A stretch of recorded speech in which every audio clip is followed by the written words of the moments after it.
Doctor बाबा साहब अम्बेडकर जी ने 21 साल बौद्ध धम्म का गहरा अध्ययन करके 14 अक्टूबर 1956 में नागपुर में अपने लाखों अनुयायी के साथ बौद्ध धम्म की दीक्षा ली। उसके बारे में आपकी क्या राय है?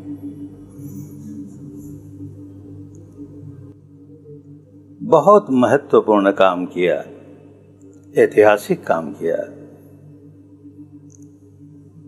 लाखों की संख्या में, बल्कि कहें करोड़ों की संख्या में समाज का एक ऐसा अंग जिसे सदियों से, सहस्त्राब्दियों से दबाया ही दबाया गया, इस व्यक्ति ने उन्हें ऊपर उठाया, उनमें स्वाभिमान जगाया, उनकी हीन भावना दूर की, स्वावलंबी बनाया। साधारण बात नहीं है। बाबा साहब जैसा ही कोई सबल व्यक्ति ये काम कर सकता था, दूसरा कोई नहीं कर सकता। इसके लिए बाबा साहब के प्रति कोई भी समझदार व्यक्ति होगा तो उसके मन में श्रद्धा का भाव जागेगा, गौरव का भाव जागेगा। सारे विश्व के लिए बहुत बड़ी बात हुई, भारत के लिए हुई सो तो हुई, सारे विश्व के लिए बहुत बड़ी बात हुई। विश्व में अनेक क्रांतियां हुई, फ्रांस में क्रांति हुई, रूस में क्रांति हुई, चीन में क्रांति हुई, और जितनी भी क्रांतियां हुई उनका फल आया। लेकिन एक भी क्रांति ऐसी नहीं हुई जिसमें लोगों का रक्तपात न हुआ हो, जिसमें खून खराबा न हुआ हो। ये एक ऐसा व्यक्ति, संसार को इसने बताया कि बिना रक्तपात किए, बिना खून खराबा किए इतनी बड़ी क्रांति लाई जा सकती है, जो ऐतिहासिक क्रांति है।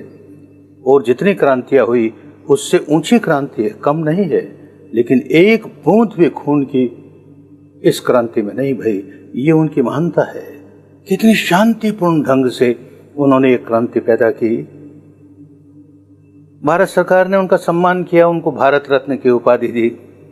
मैं कहता हूं, एक दिन विश्व को होश आएगा कि इतनी बड़ी शांतिपूर्ण क्रांति करने के लिए उनको नोबेल पीस प्राइज दिया जाएगा और वो विश्व रत्न होंगे। होएगा, लोग समझेंगे, समय आएगा। एक बात जो ये कही गई कि बाबा साहब ने 21 वर्ष तक बुद्ध की शिक्षा का गहन अध्ययन करके लोगों को इस ओर मोड़ा, ये सत्य तो है, पूरा सत्य नहीं है, अधूरा सत्य है।